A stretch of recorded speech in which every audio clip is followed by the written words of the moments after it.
Good evening, everyone. Tonight, we're going old school.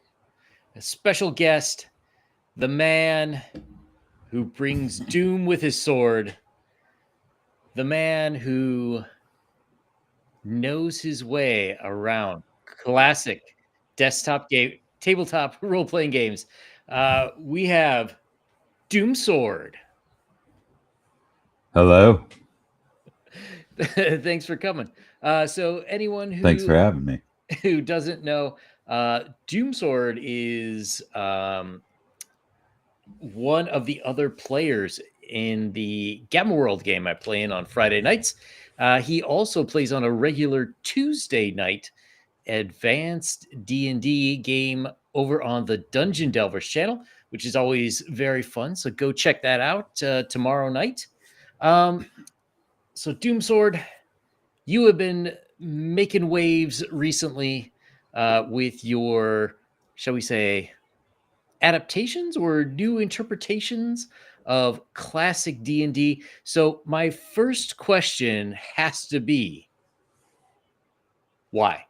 You so you've got AD&D 1E, which is just about 50 years old itself. We're up to, God help us, 5.5 or whatever they're calling the new one. What is it about this version of AD&D 1E that's the sweet spot for you? Well, so one of the things is most certainly that's what I started with. Okay, so Mm-hmm. there's a sort of nostalgia or a nostalgic purpose to that sort of thing, but um, I've played it for a tremendous amount of time, but I've also played through all the editions. Oh, As everybody will do uh, when their group of friends migrates to something different. Then they end up playing something different. So I grew up with 1E, moved to 2E in my middle teens, re- recaptured some of my friend group. We played that for a while, and then I moved back to 1E in my sort of late teens, and then I moved back to 2E in my early 20s, and then it sort of bounced back and forth between them with various amounts of separation between them, because you don't game all the time, right? yeah. When you grow up on this stuff, you have multiple occurrences where you think, hey, come on, I'm an adult. Why am I doing this? This is kid stuff. And I can't count the number of times that I've given my stuff away to other kids when I was younger Uh-huh. because I thought I was too cool for school or whatever. But and then eventually I got back together with old friends in an original gaming group, and we got into 3.5. Played that for a few years under a very good friend of mine who I've known that guy since I was 12, and we played that for a while, and then we ended up moving on to 4E when 4E came out, and shortly thereafter, I moved out of the town that I had lived in, well, the city that I had lived in for most of my life, to seek greener pastures, get Mm-hmm. married, have some children. When I was probably much too old to do so, but it is what it is, and and then I would say probably there was a hiatus of about 3 or 4 years, and it was probably about just about 10 years ago that I really was able to get back into enjoying RPGs and finding the time for them. And then a lot of that time was spent, on personal reflection because I was in a place where there were no role players. Mm-hmm. Where I live right now, it would be like the 80s as a little kid. People would pick on me for if I went outside and was like, "Hey, check this out! I got a new rule book for D&D." I might get my ass kicked. I don't know. But it's always been in my head, and specifically the AD&D, because that's where it all started for me. And I really felt like AD&D, and I guess I'm getting off track a little bit, but I'll get back to that. I really felt like AD&D was never given its what it deserved, in my opinion. We had 2E come out. It really wasn't until about 3.0, 3.5 where we started to see some of the tactical options that could be presented by the game, though they were presented in a different way. Now, something about the 3.x series of rule sets is that we were dealing with people who were about my age at the time, who truly loved AD&D, and I feel that, with Eric Mona and stuff like that, and you could just feel that love. And then it ended up becoming Pathfinder. A bunch of us moved on to 4E, and then I eventually, lots of different things happened, and I eventually got back to it after sort of switching careers again, which I've done, several times over the years, and I've been thinking about it ever since. And then it was really about 2018, 2019, where I found myself in the position, though I don't have anybody locally, I found myself in the position where I could run online games, because we started to have these match sites, and we started to have, and I forget what that one was called. And then we started to have Roll20, and that sort of thing. So I sort of got back in to the role playing, and really, or into the RPG rather, and really analyzing the things. But it wasn't until the VTT became sort of a necessity and sort of advanced enough to be able to handle that non-face-to-face interaction that I really got interested. And then at that point, it became clear that there was, if I wanted to continue that specific type of gaming in that specific era of gaming and the things that I used to do when I was younger, then it needed to find a way to evolve to the VTT. Because way back in the day, I mean, all the way, I was using miniatures back when I was 9, 10 years old, measuring them with the tape measure and all that kind of stuff, because I loved it.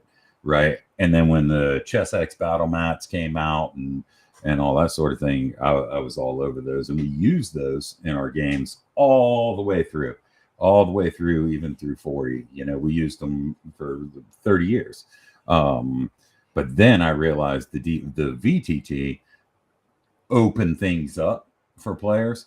And when there was a proliferation of people who expected more modern, simplified systems, I realized that I wasn't capable of taking the paradigm of AD&D, particularly first edition. It could be just as well second edition, and bringing it to those people in a grid-based play surface like I had always done, because they hadn't played in my games before, and it was something entirely new to them.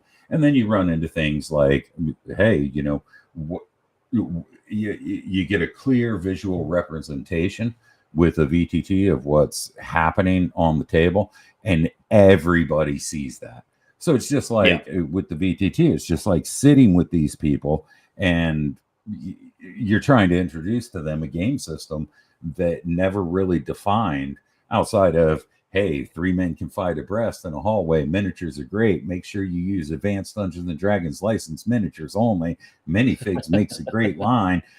There was nothing else said about it. Nothing said about it in 2E, and it wasn't until 3.x that really happened. So I set out at that point about maybe 6 years ago into trying to rectify that in phases and bring it into my games in a way that other players would understand, in a way that made sense. It was interesting, because really digging into that grid and really looking at it and doing some modding and programming for some of these VTTs, it actually drew me in to really trying to want to understand mechanics and to simplify them while retaining the core concepts that I had always loved. Right. So Uh-huh. that's the long way of describing that. So the people who started playing in your games, were they also people who had played 1E or 2E back in the day, or were these people who either had never played before or they were used to more modern, like a 4E, 5E type of system? Yeah, well, there was a bit of both. Yeah, there was a bit of both, and it was hard to find on Roll20 and stuff like that, Yeah. but it was easy to find on Fantasy Grounds. And I Oh, had okay. been toying with Fantasy Grounds since 2006, 2007, somewhere around there, and had an account, and I didn't really do any modding or anything like that. My big thing was, ooh, I could use this to set up a projector on the ceiling and project down my battle map and clear out areas and stuff like Mhm. that. I didn't use it to the extent that I ended up using it when I got into the idea that, hey, there's a whole community of people who would like to try this stuff, and some of them have played before and some of them haven't. So I spent a lot of time in Fantasy Grounds doing Mhm. that stuff, and that really, you don't want to end up with a movement question or a combat related question or any sort of question that's a complex thing to deal with without having an answer, especially if there's 7, 8, 9, whatever people staring at you and expecting you to have an answer. And then Yeah. that went into modding it and really trying to figure out the best way or the best approach to take to make the game as uh, tactically feasible as possible. Hmm. Uh, that's interesting. I've only played 1E a little bit, and I Sure. enjoyed it. But it does seem to me to be a very different experience on a tactical level. Uh, like when you compare it to something more like a 5E or maybe Pathfinder, where it's like, okay, we're gonna split actions into different phases. 5E would have action, bonus action, reaction, and then split action and movement into separate things. How is it trying to get people who are used to, I guess I kind of hate to use the phrase more modern systems, but more recent editions of systems. Is it easy to get them into sort of the 1E headspace, or does it take a bit of work?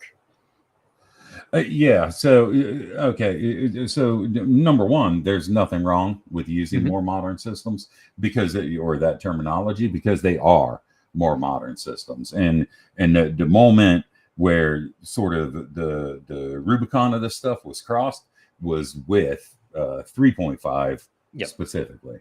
They finally, in 2E, I don't really understand what was going on there. I mean, we all have our particular opinions about that, but they actually never clarified anything tactically, and in fact, introduced more questions than they answered, from my personal perspective. And what I had really hoped for that game system was that it would do that. But finally, we get through 3.0, we get to 3.5, and we finally have a clear um, sort of a clear representation of what I had always tried to achieve in 1E games since childhood. Um, so it if you don't have an answer for people, and 3.5 can sort of inform your decisions on how to go back and run 1E. If you don't have a clear answer for people, there's either one of two reasons they're at the game. They're at the game due to it's a novelty, right? So it's Hmm. like, okay, hey, I'm playing with this guy, and this is 1E, and this is the way that it is. And movement and stuff like that can be nebulous. Now, I should say that it can always be nebulous if you're playing theater of the mind. That is Yeah. where you're just interacting with the other players, and everything's an imaginative exploration. But I don't really feel that AD&D 1E is best at theater of the mind. I think OD&D suits theater of the mind very well, but a lot of the advanced mechanics in AD&D actually require the grid and miniatures, and I wish that had been brought to the forefront. But bringing in more modern players into a system like 1E, generally, if you care about it and you want to keep their attention, requires focusing on being able to tell them sort of exactly what they can do and when and how. You want to kind of leave it open so that, hey, it's the same thing. You can try anything just like every other system, but I actually have a little bit of codification informed by the DMG and the Player's Handbook and the Monster Manual on how that's going to work. Because AD&D was in my estimation, was a big departure from OD&D in the sense that it was designed to make the rules consistent and provide for things like tournament play and really, I mean, it was a lofty goal. I don't know that it fully achieved it, and certainly didn't fully achieve it for a modern audience. Modern audiences expect something more. Now, I'll admit that I've read 5e, but I've never actually played in a 5e game because but I feel like if you patch up AD&D to what it can be, then you can welcome a player of any edition, even 4E, which was much more tactical and video game like, into AD&D, because those core principles are of extreme amount of merit. You just have to you just have to consider them because they're all right there. You have to categorize them in a way that makes sense and makes sense to everyone else, and you have to stay consistent. And that's really been the only challenge, and that's what everything that I'm trying to do is all about. Yeah. So Joe says, I feel like if you're running through 1E type dungeons, Theater of the Mind is just fine, but larger areas start requiring a map, especially with a large party and their hirelings. Yeah, well, it's good that you have people willing to have hirelings. When I play with 5e players, even though I kind of very heavily hint, hey, this would be easier with hirelings, they still don't understand the concept, or they're all very cheap. I'm not sure which the case is. Right. Yeah. So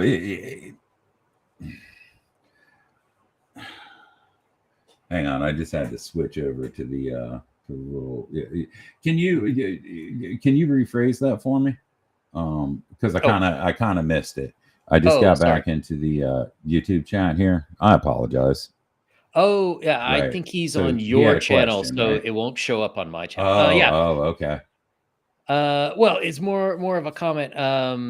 He thinks 1E Theater of the Mind is just. Oh, okay. Yeah. Right.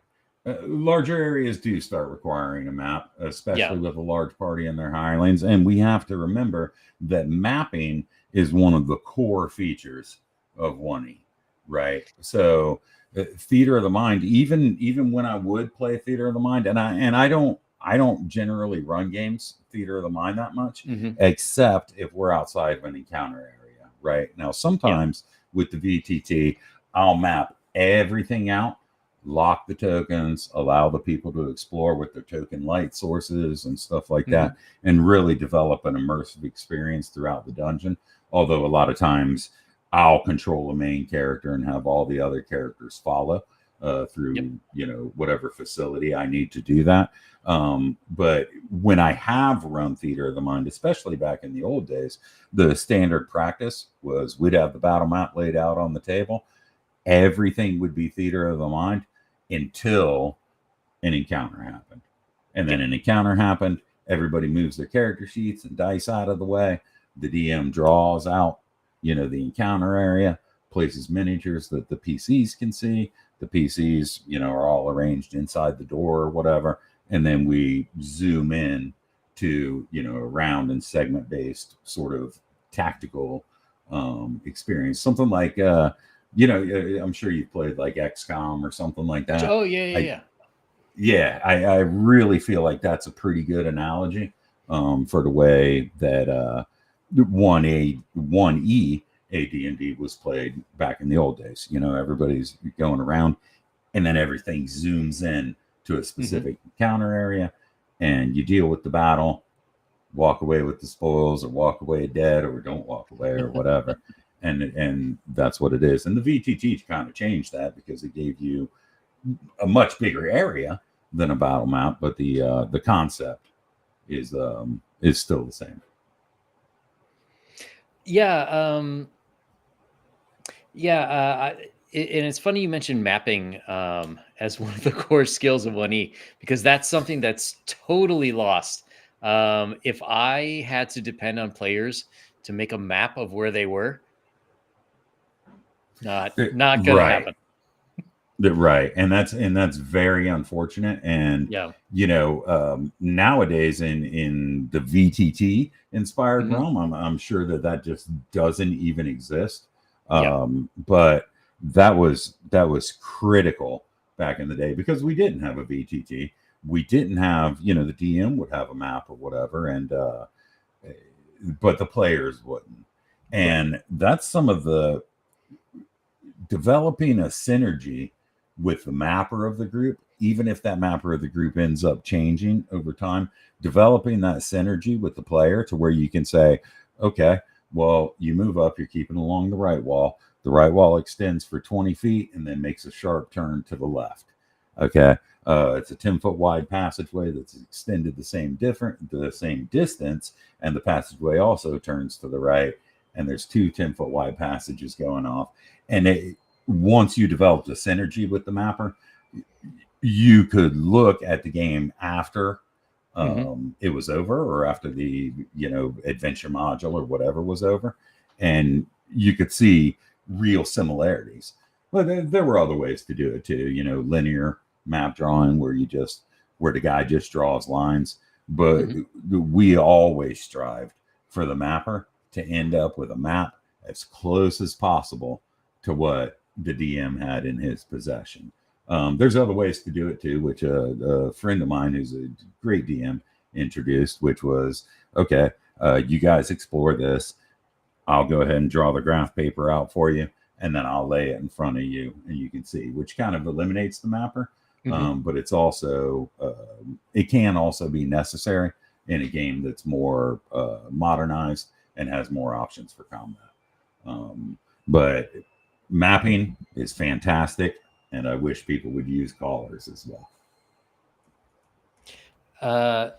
Yeah, yeah. I don't know. It's just it's for me. I really see the utility in it, and I really, really, really wish my players would do it. But like you said on the VTT, like you're kind of revealing things as you go along anyway, so it sort of doesn't work.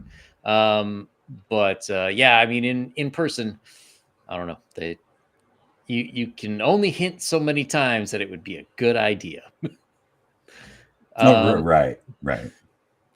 but so the for anyone who has not checked it out, if you're watching this on YouTube, on my channel, go check out the links. Um, and we have Doom Swords. Let me go over here. No, that did. Oh, because I didn't share it. There we go. Thank So, you.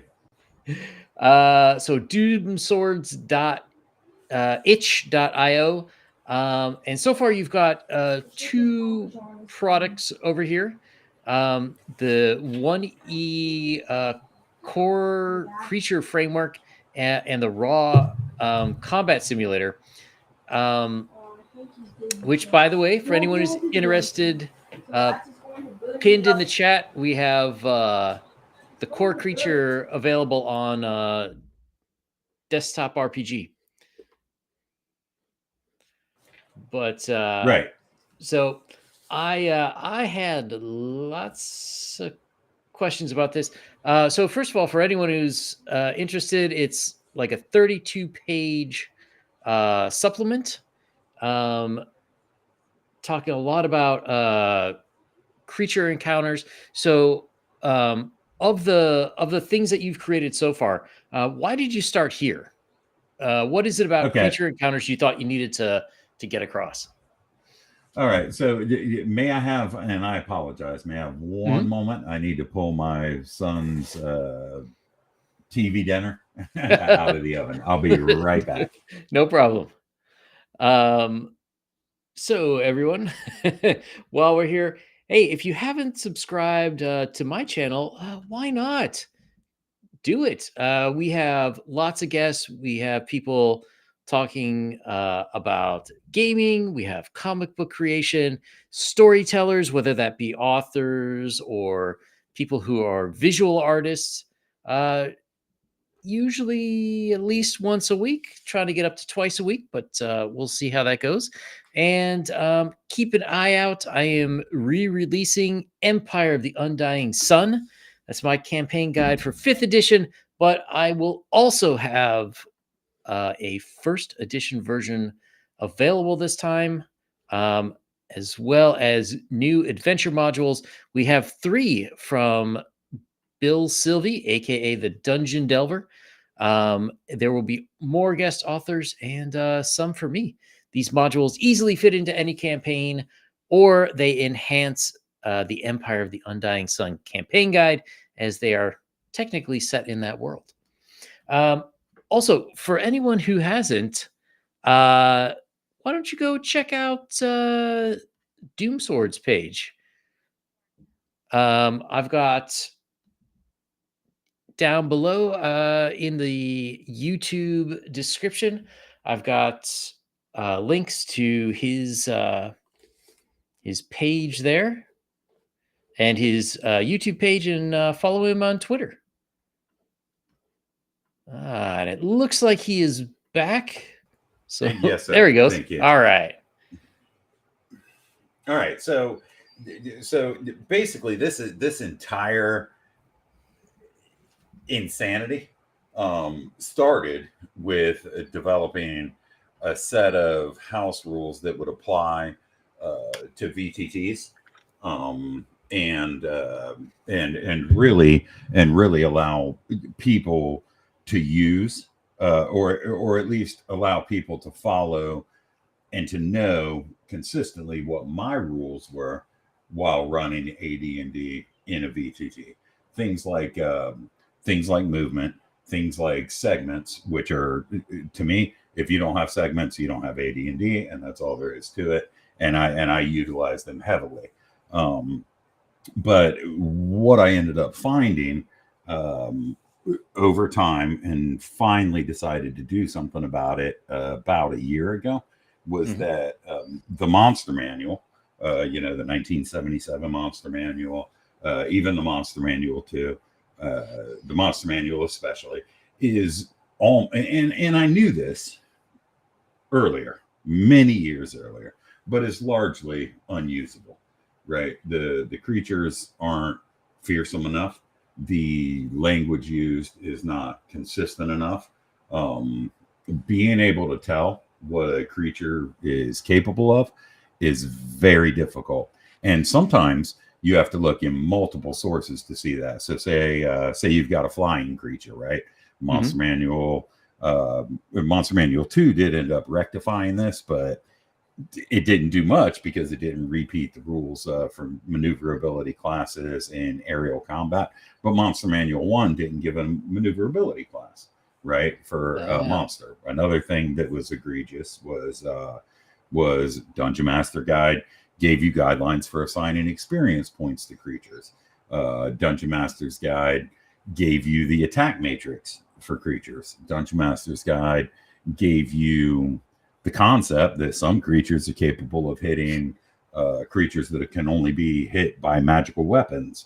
But you had to really kind of piece it together from multiple sources, and I didn't like that, and I felt like because I knew that there were things that I wanted to release, but I just kind of felt like following in Gary's footsteps Hmm. and starting with the monster manual first. Okay. So I toyed around with the spell book, brought that all into a database. I did all this stuff sort of programmatically. I appreciate writing all my stuff database first, even though that's a bit difficult to wrap your head around rather than in like a word processing software, because I know that I can use that database elsewhere and it's going to do everything that I want it to do. So it's kind of write once, run anywhere if you're building your text inside of a database. So I did that with some spells and stuff, and I was like, well, this is pretty useful. And I did that with some combat mechanics and some character related stuff, and I felt like that was pretty useful. But I really felt like the most useful thing would be to present these monsters in the way that I believe they were originally intended to be presented, because they should be deadly, right? I mean, that's Yeah. all there is to it. And 2E took the tack, I think, that they should be deadly, uh, but I think they went about it the wrong way. In increasing the hit dice and the damage of dragons and all that stuff would be an example that I would Hmm. give. And it was all really compounded by the concept of the 1 minute round, which I know is an abstraction, but segments were introduced to sort of be able to zoom into those combats and eliminate a little bit of that extraction. And I always felt that they were underutilized, and it felt like a monster book was the best way to do that. So I went through and I standardized, and this probably, as an estimate, I would say it probably took somewhere between 1,000 and 1,200 hours to go Yikes. through and rewrite all of the monsters that I cared about at the time, and to standardize them. And I think that I ended up standardizing them in a modernized way, unintentionally, making the same types of decisions that designers who had come before me in editions that I hadn't looked at, like 5e, Hmm. making the same type of decisions as they did. So I got all these monsters built, right? And I was thoroughly burnt out because it was probably about June to maybe November of last Hmm. year that I put all this together, and it was about the only thing that I did. And then I dreaded the inevitable, which was, how do I codify these terms and definitions that I've created that I feel are in the spirit of the rules? What is that document going to look like? I don't feel like writing that. There's too much there. I'm going to leave this alone for a little while. And then I moved on to some other things, and it was eventually that he's in here, right? Michael Dale. Michael Dale asked Hmm. me, hey, can you show us what raw combat looks like? And then I jumped right back into it, and I started writing up documentation for the various rules of AD&D in a way that would be easy for people to understand, and started building a framework for that. And then it occurred to me that, wait a second, I can create a framework for monsters that lay out all of these mechanics that are useful for monsters in a single place, and not just monsters, but creatures, because I don't think that monster is the appropriate term Yeah. for creatures that you can encounter that may not pose a threat, right? And I think that's one of the areas where monster manuals and those types of things tend to fail. So I approach them as creatures of different types, and then codifying all that stuff was what this project was about. And I realized it actually served a couple of purposes. It put out a lot of mechanics and stuff that I wanted to get out there, but also put out a lot of flavor and a lot Hmm. of ways to use these things, and created a standardized system that would allow me to take these 241 monsters in 300 pages of text.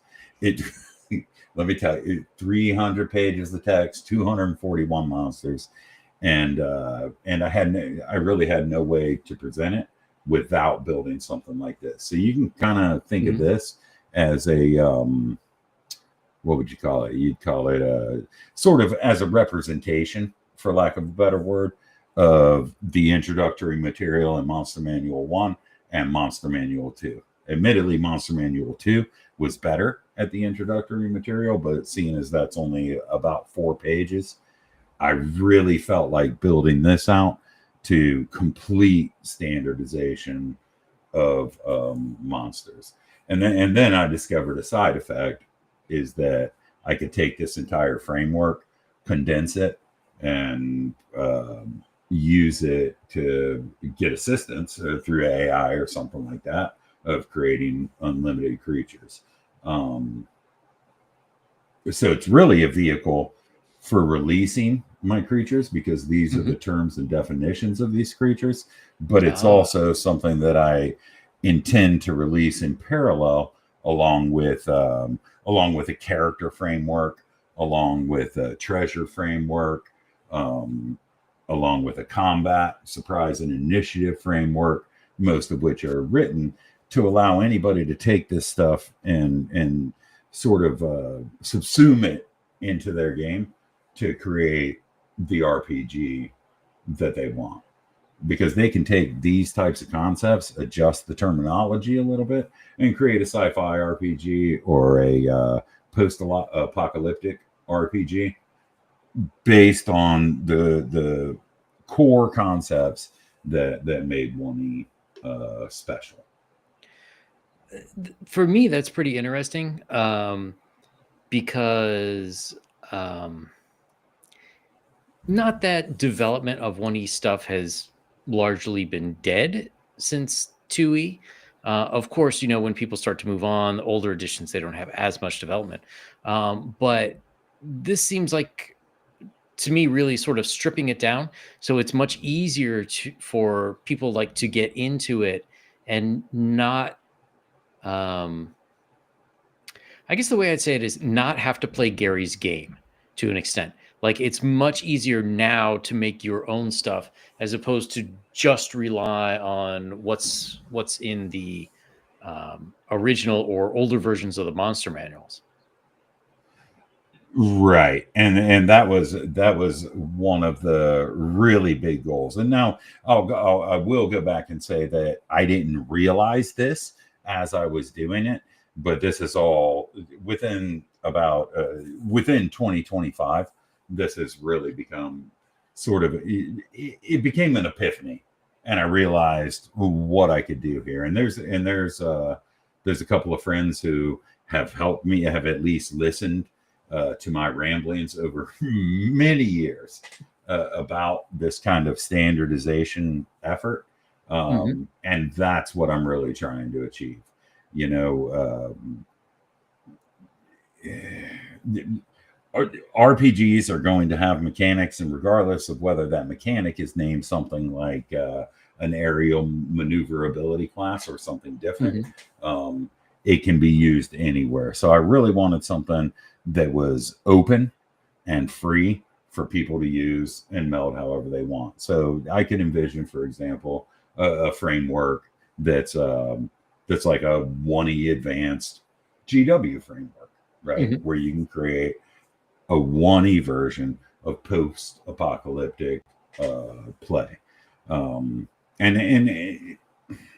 I'm probably not going to be popular for saying this, but I feel like that, and I hope I don't make you unpopular for saying this, but I feel like the OSR being built on the most low hanging fruit Hmm. of the D&D tree is something that I had to rectify, regardless of whether anyone looks at it or not.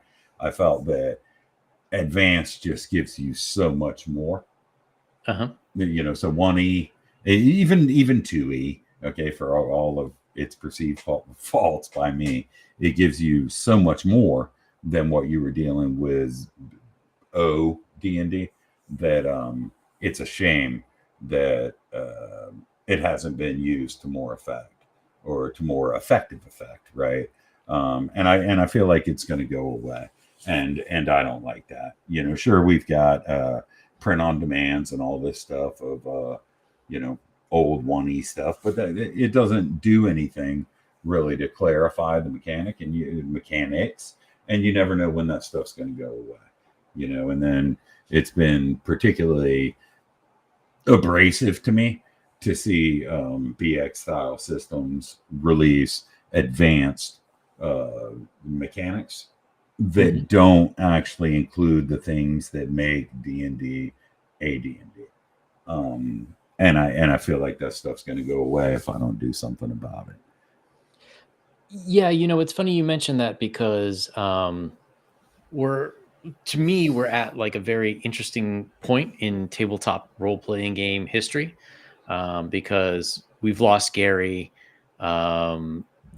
Luke passed away. Jim Ward is gone. Most of those guys who created this stuff, they're not with us anymore. And as we get further and further from the time when they created it, things become a little more muddy about like, oh, did they mean it this way or did they mean it that way? When they played it, clearly something was working back in 1977. But what exactly was it? And unfortunately, those guys aren't here to really explain it to people who came later. So to me, something like this is very interesting. Little off topic, but if you go to like the history of medicine, you'll have like some sort of seminal medical text, and regardless of what civilization this text is from, like 100 years later, you always start to see people doing like analysis of the original text. Like, hey, when you read this passage, this is what that meant. And we're kind of in that phase now for older versions of D&D. And it seems to me that like now is still is one of the best times to start getting sorry. Kevin just pointed out, I did not mean Luke died. I meant Ernie. I'm sorry. I knew that, but I wasn't going to say nothing. As far as I know, Luke's still alive and kicking. Or is he? But yeah, like this is kind of the right time, because there's still enough people who were kind of sort of around like right after to like really narrow this down and make sense of things that a lot of it was just like what people did. It was like custom that wasn't really written down, or like, we're going to play it this way or that way. And like, it seems like, now's the time to really codify it before we get, too far into the future and it becomes almost impossible to piece together. Absolutely. And that's really been a big part of this, because I feel like this is disappearing. This complexity is disappearing in favor of a different complexity, based on later stuff and more modernized systems. But I also feel like this complexity is being rejected in favor of simplicity, because simplicity rule zero and these types of things, which I don't mind. I play plenty of games like that, but where simplicity is being pushed, maybe I dare say because it's the easiest, least complex path forward, or maybe just because people prefer the simplicity as a foundation upon which they can build whatever they want. I don't really know the answer about that, but this is, to me, what AD&D did will be a part of my life forever. And if the only thing that I do is put out stuff that my kids can have and that will be a part of their life forever, then that's fine with me. This is the type of thing that's not, look, I don't care if I make a penny off of this. I came to the realization long ago, particularly when I was getting burnt out with the monster manual and stuff, that the audience for this type of thing is going to be very small. you're going to have basically two types of people, right? You're going Mhm. to have people who want to explore 1E, and then they're going to jump to a niche product that they might not have heard about in order to do it. Or you're going to have people who have played 1E in whatever house ruled way that they've played it, which is perfectly acceptable, and aren't ever going to look at something like this because they're, it's basic resistance to change and whatnot. And I'm that way to an extent, you know, Mhm. but I felt like if I could present the monsters with their capabilities, with the flexibility that allows DMs to use them effectively the way that they were intended in a clear manner, then we could at least take a look at whether or not 1E itself was a good system or even a great system, and whether it was the best, because maybe it was. And that goes for combat, characters, attributes, all of those things. And that's what I'm setting out to do. Yeah, and even for me, like even if people decide that 1E isn't their jam, they prefer other systems anyways, that's fine. But to me, something like this makes it a lot easier to figure out what was going on because this was TSR and its ascendancy where tabletop role playing games just exploded out of the ether. And even if you don't want to play the classic systems, I think it behooves any game designer to go back and figure out, like, okay, well, what were they trying to do? And what were people really responding to? And even though it's 50 years ago, then you can come and say, like, okay, well, in 2025, would people respond to that same thing? Yes or no? And, if the answer is yes, like, okay, well, now you have a template for how it was done. And you can look at modern games. Are they doing it the same way? Is it would maybe it be more effective if I brought in some winning mechanics into a more modern game? I mean, that's to me, it's you can't lose sight, even if you don't want to play the original stuff. You can't lose sight of what they were trying to do and how it worked, because that should, don't throw the baby out with the bathwater, and see how that can pair with I mostly play 5e, but there's a lot of issues with 5e. That if you just swap out the mechanics, it works great. So I think that's something that a product like this is absolutely essential to figure out, like, what they were trying to do and what can be done. And I appreciate that, and I very much appreciate that that you've looked it over, read it, examined it, and that sort of thing, and that you felt that there was some merit there, or at least something that made you interested, because I think that that's what's sorely lacking in 1E. Mhm. Well, what we get out of 1E is some really interesting, brilliantly interesting content. Okay, but anybody can read, and comprehend and use content. But we also get some brilliant mechanics, and they were thrown by the wayside after Gary's ouster and the move to 2E, and the minor revisions and whatnot that represented, and then 3.5 brought it back around. But it's kind of like, I kind of look at 3.5, like the 70s, right? The 70s of super groups. Mhm. You have Emerson Lake Palmer, you have Super Tramp, you have this kind of stuff, and even the late 90s with the hair metal, and then you have a backlash. 1990 starts and everything's simplified. It's like, no, we don't want any more of these arpeggios. We don't want any more sweet picking. We don't want any more guitar leads. Nirvana's where it's at.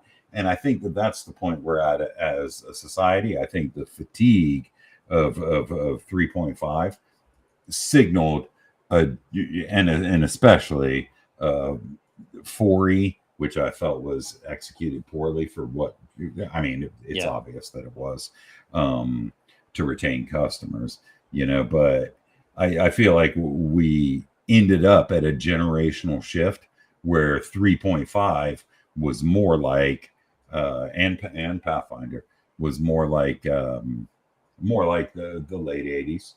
Um, and then simplification came afterward as a natural result because nobody wanted to keep track of that.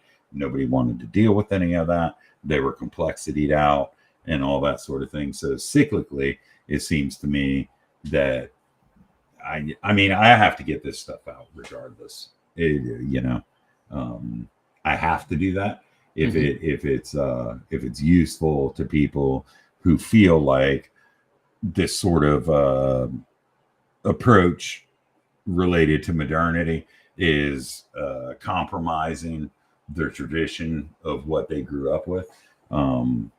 Then that's who I'm here for.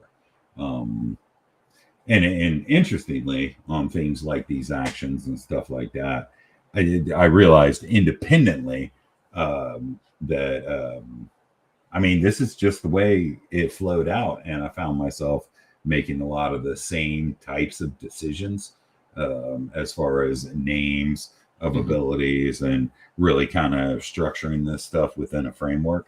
The same types of decisions that I dare say the designers of 5e made, which was interesting to me and was a surprise.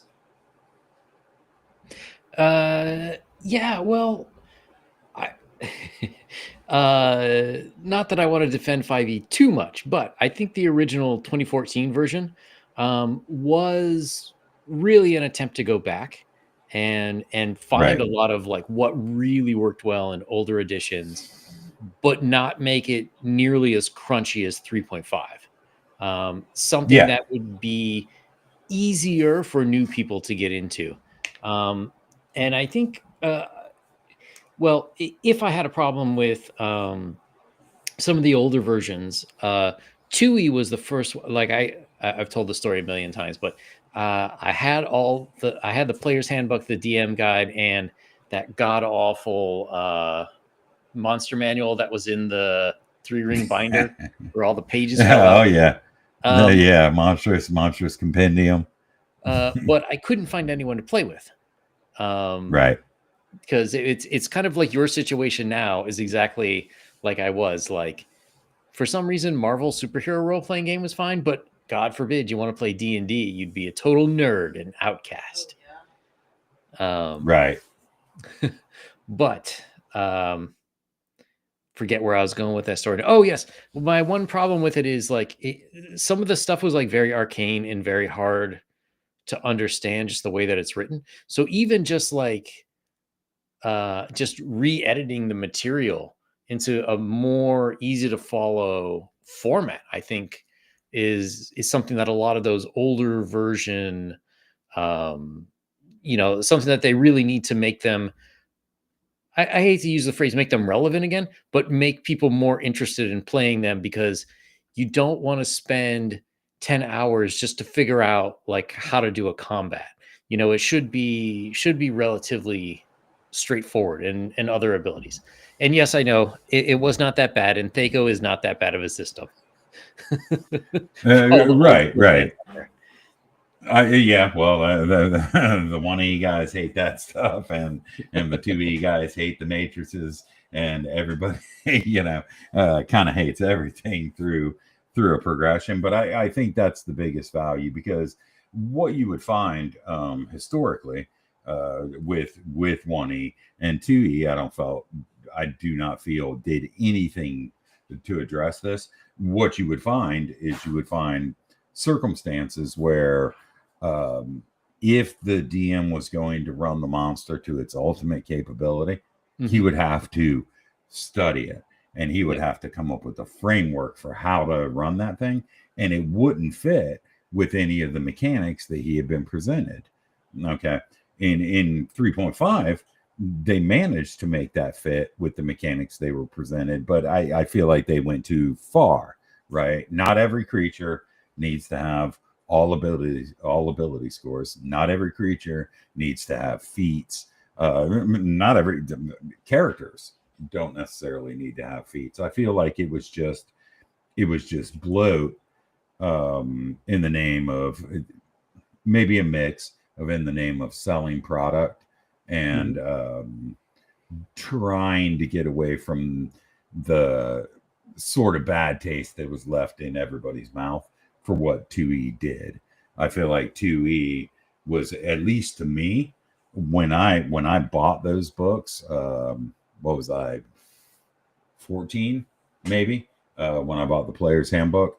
I bought that and I expected a clarification of everything that I had studied for the prior 5 years, just studying in my room, even when my friends weren't around and stuff. And I was sorely disappointed because I got none of that. I didn't get the grid. I didn't get the miniatures. I didn't get clarification on movement. I got none of it. And it took multiple years before I did.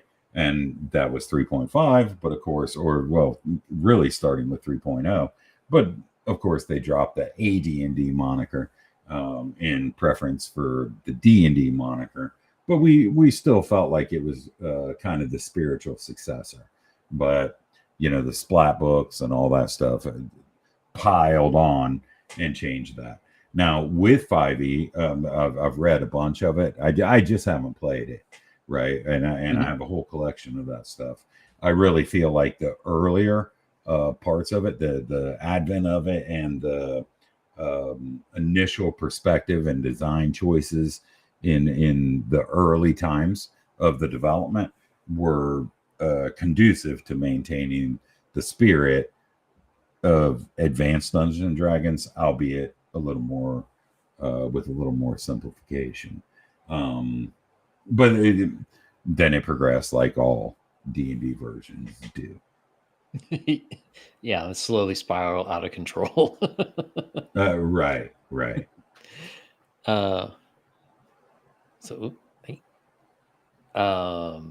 Campaigns and Conquest asks, how old are you and when did you start playing?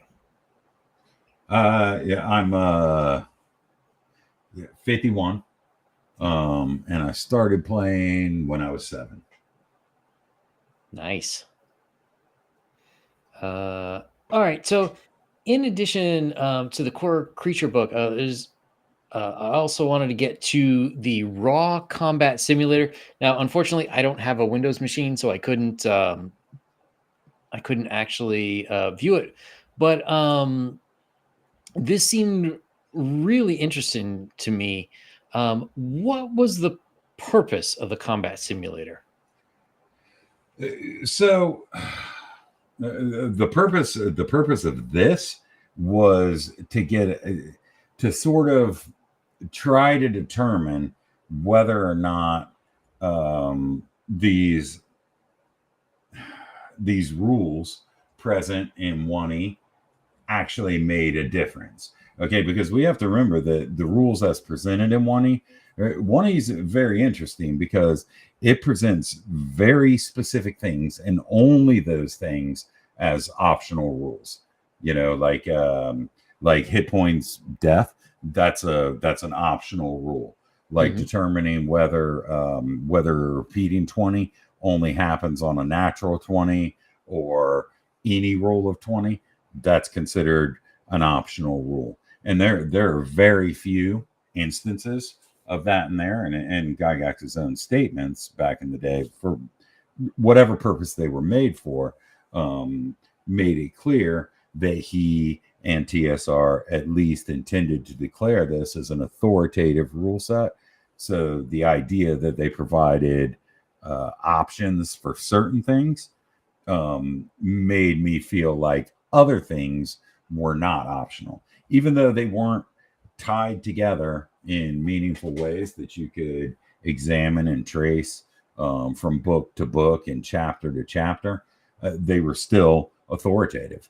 I decided to try to take them at their word, and really started digging a lot more into weapon versus AC in pursuit, weapon versus AC type, The idea that somebody with a ranged weapon that's ready can attack 3 times the normal rate of fire per segment in surprise, how that works. Um, the uh, there's a few more things in there. There's 5 or 6 things, and I'm drawing a little bit of a blank right there. But what that was part of was sort of trying to prove um, to myself how these would change games. But really, this was Kevin's brainchild.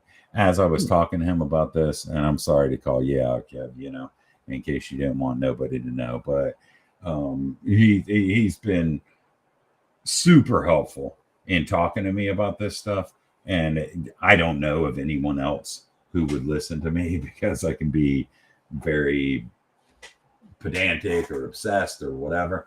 But he gave me, yes, weapon speed. That's absolutely critical. That's absolutely critical. These are all options, and thank you, Kev.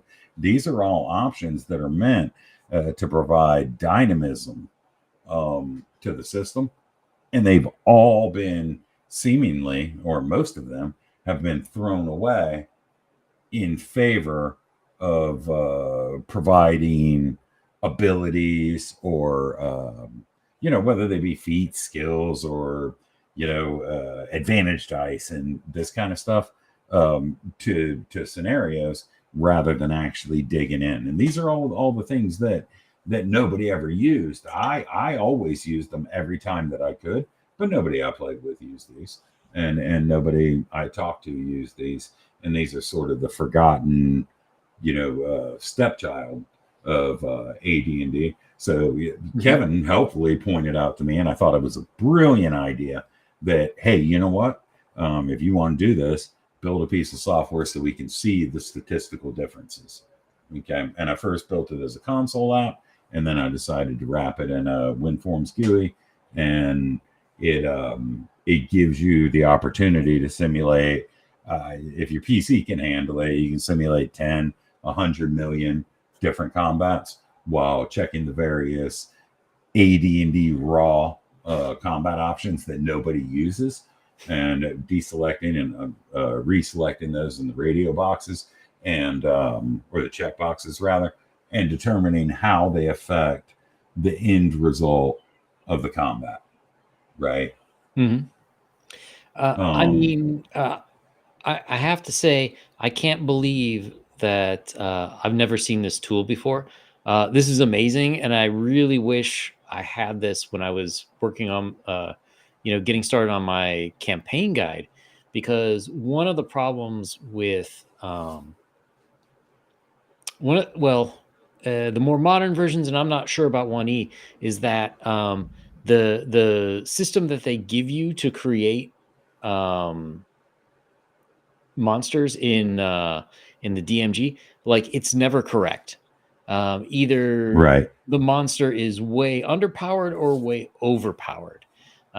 So like the only way to figure out, like, is this creature I'm making, does it actually work? The only way to do that is just to test it in like innumerable amounts of test groups, which sounds great, but it's really hard to get adults together to play D&D. Yes. So, having something, even if it's not, like, let's say it doesn't include the human factor where, your players are going to pull any number of shenanigans during a fight.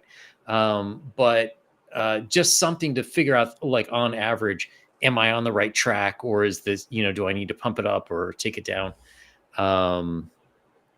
Like, I don't know why Wizards of the Coast doesn't have this as part of their strategy. Like, oh, you want to be a game designer? Here you go. Here's this tool to help you figure out if it works. I mean, this to me is an incredible tool for anybody who wants to make old school campaigns, campaign guides.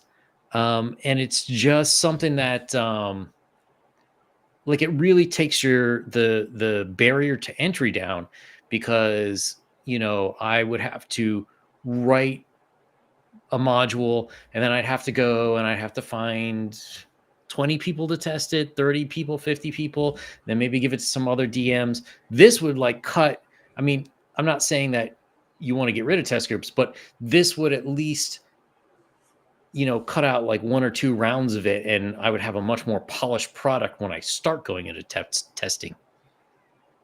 Right, and I agree, and it's very useful for that. Now, unfortunately, I don't include a drop down of creatures, but I have all of those in a database, so it would be trivial to add. I added this specifically to explain to people as part of that Let's Talk AD&D Combat Raw series that I put on YouTube that Michael Dale requested. I added this as a way to show people, hey, okay, these rules make a difference. Are you cool with that difference, or are you not? Because you can take it if you like it, or you can not take it if you don't like it. But you should at least know what it does from a statistical perspective. It changes even one option, even one tick on a dexterity or a strength or an armor class, or a weapon choice with weapon speed factor, particularly being that lower speed factor weapons in melee can attack multiple times against a single weapon if the initiative results are tied. Simultaneous initiative, all of these things that modern advanced versions or advanced supplements for, say, OSR BX inspired game systems still don't take into account. And that bothers me because the statistical probabilities change dramatically. And it's worth thinking about that. Sure, it might not be the easiest thing to implement at the table, but there are ways to do that. And my own creature framework presents some ways to simplify this system while attempting to maintain the spirit. So what I will do is I'm going to go back through this as soon as I get time and retroactively apply, at least in a subversion, retroactively apply the decisions that I've made in the core creature framework to bring them into this and bring some of those creatures into this. Because the fact of the matter is that your drop downs here might say fighter, cleric, whatever, but most monsters are going to sort of attack that way anyway. The difference with 1E related materials versus something like Osric, Osric chose, and it's a smart decision. Osric chose to have every creature attack as a fighter, unless they had some special class or ability which made them not attack as a fighter. But I feel that the monster matrix separates monsters, humanoids, fungi, demons, devils, dragons, dinosaurs, what have you, separates it from human capabilities. And I feel like that's important. Saying, hey, all these monsters attack as a fighter just simply isn't good enough for me. There should be a separate attack matrix for monsters that is necessarily maybe skewed toward the monster side a bit in terms of difficulty and dangerousness, while maintaining the paradigm of a scaled attack matrix. So Campaigns and Conquests wants to know, what language did you program it in? I almost always write everything in C# nowadays. I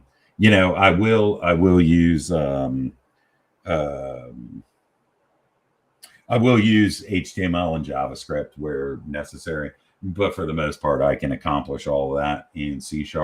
This particular application, this is what happened with this application. I built it as a C# console app, and then I was like, hey, this is pretty cool. And then I got tired of dealing with typing stuff in a little console window. I get real tired of that real easily. So I felt like I needed to spread it out and give myself some combo boxes and drop downs. However, I had been working on a multi-platform app, that would run on the web, which I've been working on for a couple of years. That's not mine. It's for a customer. And I was like, I don't feel like translate. I've been too into this JavaScript, HTML, CSS, Razor, and all this other stuff.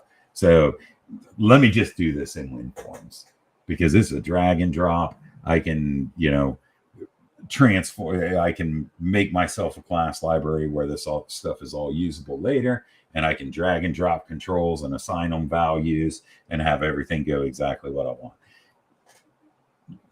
I remember now why I hate WinForms, because this actually ended up being harder than if I had just done it the right way. And I knew better because I've evangelized against Windows Forms for about 10 years now in consultancy.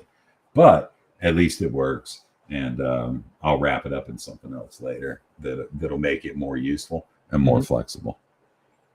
Oh, it makes sense. So I am curious. You've got the core creature guide. You've got the software. Are you planning on sort of working this out all the way to? I don't want to say replace the original materials, but as like sort of a more modern. Modern, yeah, that's the right word. More modern version that's sort of like easier for people these days to like dig into and really figure out what they need. Is it going to be? Are you going in for like a whole, almost like a whole system, or is it just like the few parts that you think need to be revised? Yeah, right. And thanks for asking. I intentionally intend. Well, that's redundant.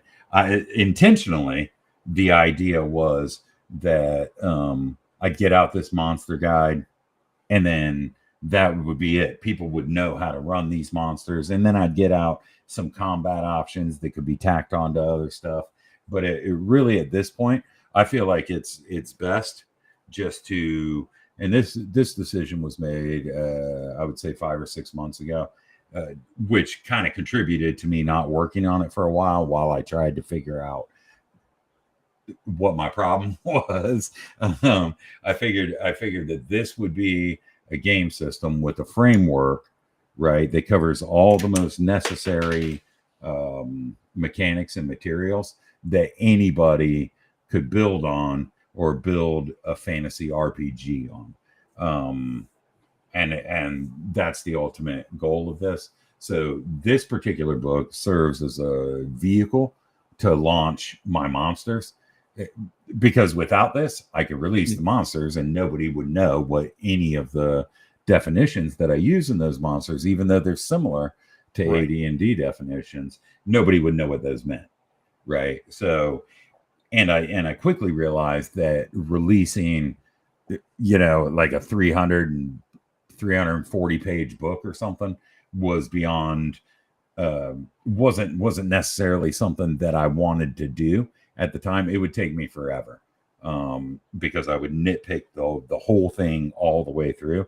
I felt like introducing these monsters in pieces related to the type of creature that they are. Say there's a book called Oozes and Molds, well, now I can limit that to about 15 creatures and 32 page source book or whatever, and I don't have to include all of the information that was included in Monster Manual. I don't have to include all this. I can simply attach this as a free PDF that explains all the terms and definitions related to that small book. And then the ultimate goal eventually would be to have all those books together. Kind of like the you remember the Time Life series of books way back in the day, the Wizards and Dragons and the Baba Yaga, Finnish mythology stuff. I could have a collection of all those monsters released in a way that I felt was really well vetted and as close to error free as I could get, and then end up finding a way to release a full compilation, right? Because one of the challenges here, of course, is artwork for monsters. Yeah. Right. Because if you want to, if you want to be able to at all limit the description of your monster, you must have some sort of art for that monster. I feel And your then point. that's something, yeah, and that's something we suffered through with the original monster manual. There would just not be pictures of something. There'd be a one-line description. Nobody knew what it was.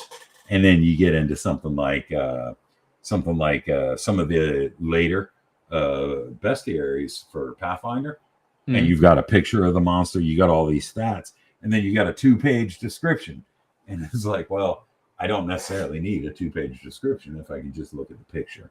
Yeah. So that's kind of a thin line to walk. Fortunately, there's token art that I can use for the majority of these monsters, as long as I don't kickstart the project, or as long as I don't make, as long as I don't kickstart the project with that artwork intact, or as long as I don't make be of above a certain threshold of money off of it. And that's, as an aside, that's something I really appreciate about certain creators, is that just by virtue of being a member of their Patreon, they'll give indie people like myself access to their artwork in whatever capacity they do it. And a lot of my videos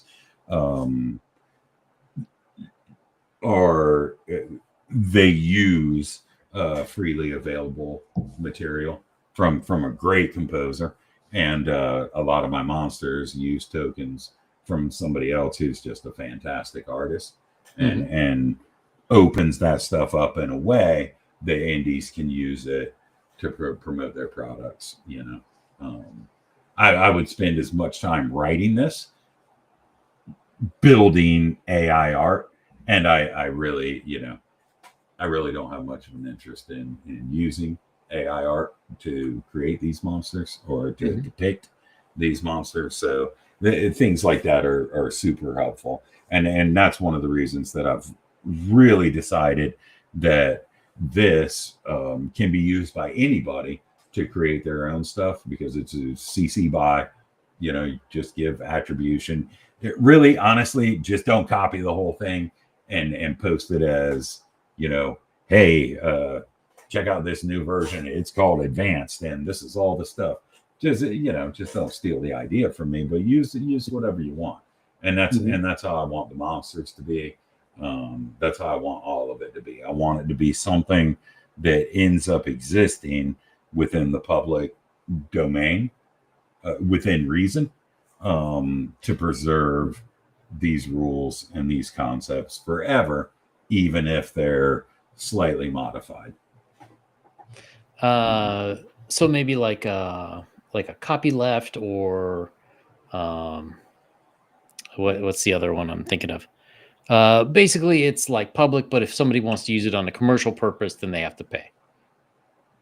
Yeah, well, this is this is CC by attribution, okay, which is the same thing that which ironically, or maybe not ironically, but which is the same situation Wizards found themselves in with the OGL debacle. They had to release CC by, and by releasing CC by, that opened up things in a tremendous way. It opened up things in a way that you could, if you wanted to, you could take their SRD right now, bring it into InDesign, build your own beautiful version of it, and sell it. And there's not, as long as you, give them proper attribution, that's yours to sell. And I would like to take advantage of that without relying on more restrictive, licenses. So one thing that you could do, for example, is you could build a monster book on top of this, and you could license it under CC by share alike, right? Which would basically say, hey, you can use these things as long as you share them the way that I do. But with this particular framework, it gives you the option of using this stuff commercially without expense, as long as you just credit the source. But I'm typically not worried about that, because most of these sort of ideas I feel like are already in the public domain, being that you cannot copyright game rules, right? Yeah. Yeah. Now, most of this terminology I've created myself, but I'm not like married to it. Anybody could do this, right? Um, Yeah, yeah, I know what you mean. It's a whole tricky area. In my campaign guide, yeah, I was like halfway through it when the OGL debacle came out. I was like, mother effer. Now I have to go and yeah, change. that. I have to I have to stop call. I have to really make sure that whatever I call them the isn't the same as a name that TSR or Wizards made up, and I have to make sure it's different enough. It's a pain. Yeah, yeah, and it sure is. And fortunately, way back in the early days of the OGL with so way back in the early days of the OGL with Tome of Monsters, it ended up being negotiated with some of the guys involved with the original OGL that some of these creatures that weren't OGL, or some of these creatures that weren't um, in 3.x, some AD&D first edition creatures could be brought into the OGL, and so a lot of the foundation that was laid by the various Tome of Monsters modules opened up a lot of that stuff, and the SRD has opened up more, and the level, what is it, level up 5e by in world, that's opened up a lot of stuff, and that's a very permissive license. So there's a lot of ways to license this stuff, but I feel like just a straight CC by attribution, if you're going to use specific terms or specific chunks of text without some sort of authoritarian oversight, is where the game ends up needing to be. If people really appreciate your content, my hope would be that people are going to go to you for your content rather than going to a competitor who's copied your content, right? Yeah. So yeah, that's the hope. But again, it doesn't. This is my gift to the community, and if anybody wants to support it, the more the merrier, right? The old Winamp strategy. Yeah. Well, that guy made billions, so you never know. Right. So do you have any plans to make your own bestiary of for your Yes. own creatures? Are you going to release those at some point? Yeah. So one of the things that I ended up realizing. So first off, I have 241 creatures that are classically inspired, and everything about them fits this framework. Although this framework ended up advancing a little bit as I was writing it beyond what I had originally anticipated the creatures to advance. So they're going to require minor modifications. So I'm going to take all those creatures we know and love and release them in groups by creature type, trying to keep them in manageable pieces where somebody can spend a couple bucks if they want to grab the oozes and molds, if they want to grab the monsters humanoids, if they want to grab the giants, if they want to grab the demons and devils, they want to grab the dragons, whatever. But one surprising side effect of this entire process is I found that with this framework, I can condense down and minify the text in such a way that it can be passed as a prompt to AI, as long as AI is capable of taking any number of characters. So I would like to release that sort of thing as a supplement so that other people can just either run it through an API in their own sort of programmatic, through their own IDE in their own program, to generate just hundreds of monsters that are compatible with 1E, or that they can just play around and post their monsters and that sort of thing. But what I would like to do is release all of these monsters that have, in my estimation, never been really used, or maybe never is not the right word, but are seldomly used to their full capacity, and get those out there in a way that I think makes sense, that's not too egregious to people who play the same game that I do.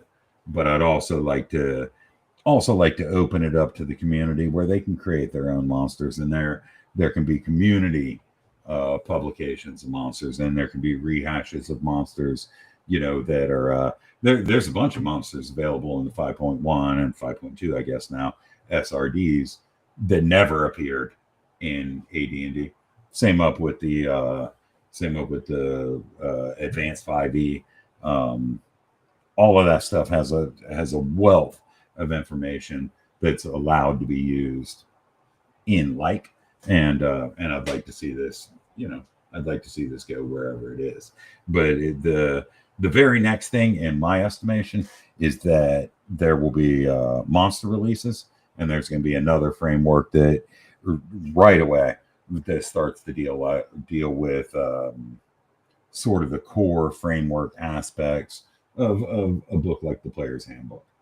What it Nice. means to be, what it means to have attributes, what it means to have attribute modifiers, what it means to have a character class, what it means to have a character race.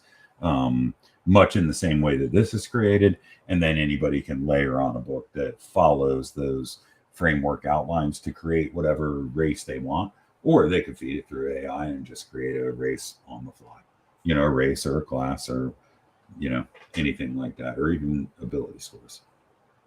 Nice. And do you have any time frame in mind for when you want to start releasing this stuff? Yeah, well, really what it's been about is I've kind of wanted to see if anybody's interested in anything like this, because you never really know, right? So you can throw stuff out on itch and you can get some views and all that, and it's certainly not about money, but you can get some views, and you can come back and look, and you can say, hey, I got 1 view, I got 2 views today, hey, I released something, I got 10 views today, and that's awesome. I just want to know. I don't need to know, but knowing how many people are interested in this sort of changes my perspective on the amount of time that I want to spend on it, and the priority that I want to place on it. Because I have as anybody does, as you do, I'm sure, I have a lot of time that I can spend on a lot of things, but that time shrinks if you dedicate it, and if you misplace that time expenditure.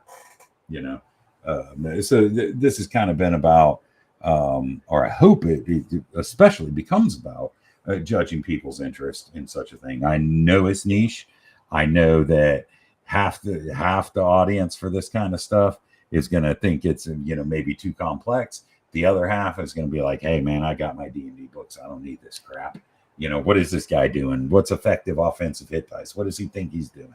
I never played with weapon versus armor type, and if I did, why did he even change the table? All that stuff's going to happen, but a little bit goes a long way. Yeah, I think so. And I mean, even to those people who've been playing with their own rules for 50 years, their own homebrew content, why not give it a look? If you've been playing with people for that long, certainly you'd want a little something to surprise them. Keep it fresh. Right, and that's one of the reasons that there's there's some tables in there, and I was really picky and choosy, or discerning on what tables I wanted to include, which ones were out of scope, which ones were in scope, and that sort of thing. But I tried to include things and descriptions and bulleted rule points that might inspire DMs who have used these monsters for decades to think about things a little bit differently. Because I had used these monsters for decades, and when I standardized them and thought about them at agonizing length, I learned for myself what I ended up thinking about them, and a lot of those ideas I didn't expect to have. It was a journey, And I was quite hey, we got a cat. Oh, There it goes. Um, I learned a lot through this process that I didn't expect to learn, and it was very fulfilling. And I hope that other people would be able to do the same, regardless of their first impressions on something like this. And that's one of the reasons. The primary reason it's pay what you want is because I need it to be pay what you want in order, maybe to get a little support and feel good about it. But on Drive Through RPG, if you don't have a couple of pay what you want products on there, you won't get verified. And then if yeah, I release something, I have to go through the 4 or 5 day wait for somebody to read it and manually, and they don't really provide feedback. But I don't Mhm. I and the same thing with it. So basically the way it's looking for me right now is I created a coffee account if anybody wants to support over there, and I'll mention that stuff in a future video or whatever. Itch is the same thing. It's pay what you want, but that's sort of the proving ground of my development work, and provides an easy way. It provides an easy way for people to follow and watch the devlogs and stuff to kind of think about or kind of see at least what I've written about why I've made certain changes. And then Drive Through RPG just gets it to a bigger audience, and gets people to look at it more. Um, because ultimately, all of these framework things, even if I release products on top of them that are paid products, these frameworks are the supplemental material, sort of the foundation upon which those paid products can be built. If that makes sense. Yeah. Well, and I think just for anyone who's listening, that is sort of the crux of a creator's dilemma. So, if this is at all interesting to you, even if you're not ready to, you don't have to plunk down any money. Just go ahead and, give Doom a follow on YouTube at Doomsword, and or over on X. And it, oh, that's Cyrus. Oh, he's here. Um, if a creator's doing something you're interested in, follow, like, uh, download. If they got a PDF or something, just download it. Something so that they know they're not doing something in vain. Like I have seen a number of creators over the years in different industries who just gave up on products because they weren't getting any sort of feedback at all. And then later people are like, oh, that was awesome, why didn't you continue? I was like, well, nobody told me it was awesome, and I had other things that seemed more important. um so, if you like it, everyone go give them a follow. If you like this channel and what you saw, follow me here at Young and Zhao 4. Same on Twitter. I am on Rumble, Yang Yan Zhao. Um, it would be amazing if I broke 20 followers over there. And I have 9. I have 9. Sorry to interrupt. I don't know how you're supposed to get people to watch over there, but Me neither. yeah. So everyone check it out. Uh, Dooms, do you are you going anywhere else to talk about this, or anywhere else people should follow you? Are you doing any are you running any games at the Guac? Well, I've got one set up there, but I need to. What I decided to do there was set up one because the last couple of years I've set up multiple, and what has ended up happening is that my games have filled up for whatever reason.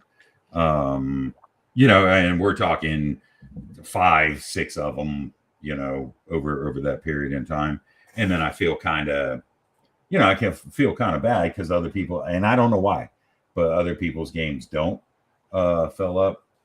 So I've tried to hold it back and sort of determine what I'm going to do there. I've got one game set up there and it's entirely full and it's overflowing and stuff like that. And I want some of these people to look at other people's games, but that depends on other people setting up games. I'll probably run 3 of them. At least one will use. Typically, I use some house rules and stuff like that that aren't really designed to be house rules. They're designed to be in books. But I think I'm going to focus on what I talked about in my video series with Raw, and just run AD&D Raw with the changes I've made with my monsters, right? At least in one of those, to determine how well all this stuff sort of play tests. But they'll be pretty simple games, probably 3 or 4 of them. I thought about running a Star Frontiers game, so that's a possibility, because it seems like some people are interested in that, and I've got one ready from a couple of years ago that didn't end up seeing people show up when the guac was small. Very cool. Yeah, so I just posted a link to the Dungeon Delvers guac.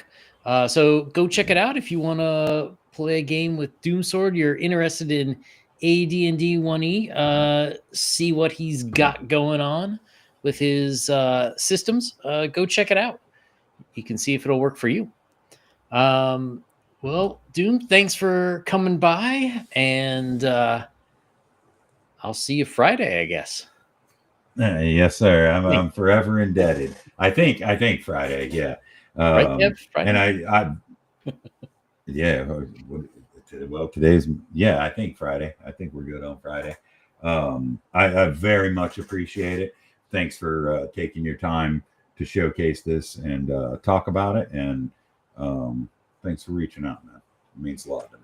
Yeah, definitely. Yeah, I want to see how this develops. This to me, this looks very interesting. To really sort of peel away those layers of 1E mysticism, and just have something that's really straightforward to use. So Gone Zero Lero's bar tab. Yes, I have not signed up for it yet, and I really got to get the Dungeon Delver to add me as a DM. But I will be running the Mill House, which is chapter 4 from my campaign guide, Empire of the Undying Sun. Nice. So hopefully that'll be fun. So thanks a lot for coming, guys. And I don't think I have anyone else on this week, but next week I will have another 1 or 2 persons yet to be named. So see y'all later.